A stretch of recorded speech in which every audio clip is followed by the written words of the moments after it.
Day 1, the Orcs Confederacy's ultimatum reached Earth at noon Greenwich Mean Time. 50,000 warships hung in formation beyond Neptune, their message simple: surrender unconditionally or face annihilation. The Confederacy had consumed 43 civilizations using the same tactic: overwhelming force, swift capitulation, systematic subjugation. Earth requested 10 days to evacuate civilians. The Orcs commander, Zephnix, found the request amusing. Let them scatter their young, he told his officers. Fear spreads faster than plasma fire. Day 2, human civilian transports launched from every spaceport. The exodus was chaotic, desperate, exactly what the Confederacy expected. Their sensors tracked millions fleeing to Mars, the asteroid colonies, anywhere but Earth. Zephnix didn't bother intercepting them. Refugees made excellent propaganda. What he didn't notice were the cargo manifests, or that every civilian transport carried military-grade reactors, or that the evacuation routes formed a very specific pattern around the solar system.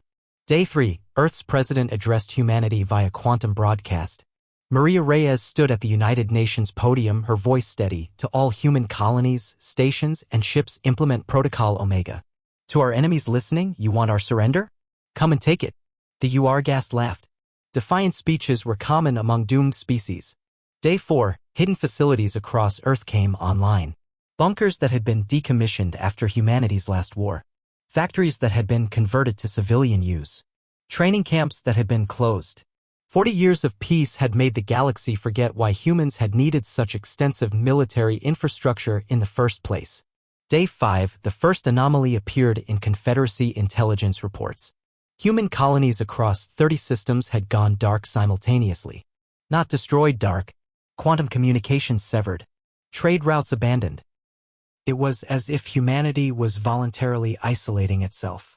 They're panicking, Zephnix assured his staff, trying to hide their assets before we catalog them for seizure. Day 6. Mars announced the completion of Project Fortress. The entire planet's surface bristled with weapons platforms, mass drivers, plasma arrays, and something called relativistic kill vehicles that Confederate scientists couldn't quite understand. How had they built so much so quickly? They hadn't. They'd built it over 40 years and buried it under terraforming equipment. Day 7. The asteroid belt began moving. Not individual rocks, the entire belt, millions of objects shifting orbit in coordinated patterns.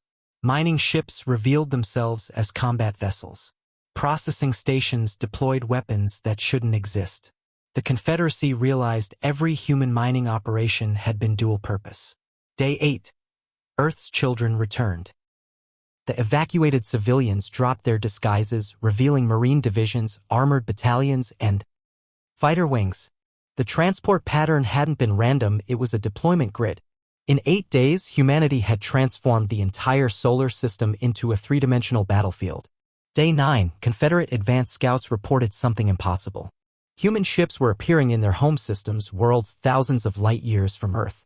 Stealth fleets that had been seeded decades ago, waiting. Humanity hadn't just prepared for this war. They prepared for every war. Day 10, at precisely noon Greenwich Mean Time, Maria Reyes spoke again. Behind her stood representatives from every human world, station, and ship. Military commanders, civilian leaders, even children, 4 billion humans speaking with one voice. The Orcs Confederacy demanded our surrender. We offer a counter-proposal. Leave now and we will merely destroy your military. Stay and we will erase your civilization from history. You have 1 hour. Zephnix snarled at the presumption. 50,000 ships against one species? Begin the assault. The first wave hit Earth's defenses and disintegrated. Relativistic kill vehicles, asteroids accelerated to near-light speed, tore through Confederate formations like paper. Mars's mass drivers hurled projectiles that ignored shields. Earth itself revealed orbital weapons that bent physics in ways the Confederacy couldn't comprehend. But it was the message from their home worlds that broke Confederate resolve. Human fleets had materialized above their capitals, broadcasting a simple truth: your military came to Earth. Your worlds are defenseless. Choose. The Confederacy's surrender came in 43 minutes. Later analysis would reveal humanity's true nature. They were the only species that treated peace as preparation time. Every trade route mapped enemy logistics. Every diplomatic mission gathered intelligence. Every human child learned basic combat skills for fitness. Every civilian job had a military application. The galaxy learned why humans preferred peace, not because they were weak, but because they were very, very good at war. And in the aftermath, as Confederate worlds were liberated rather than conquered, the universe understood humanity's most terrifying trait: they could have done this at any time. They just chose not to.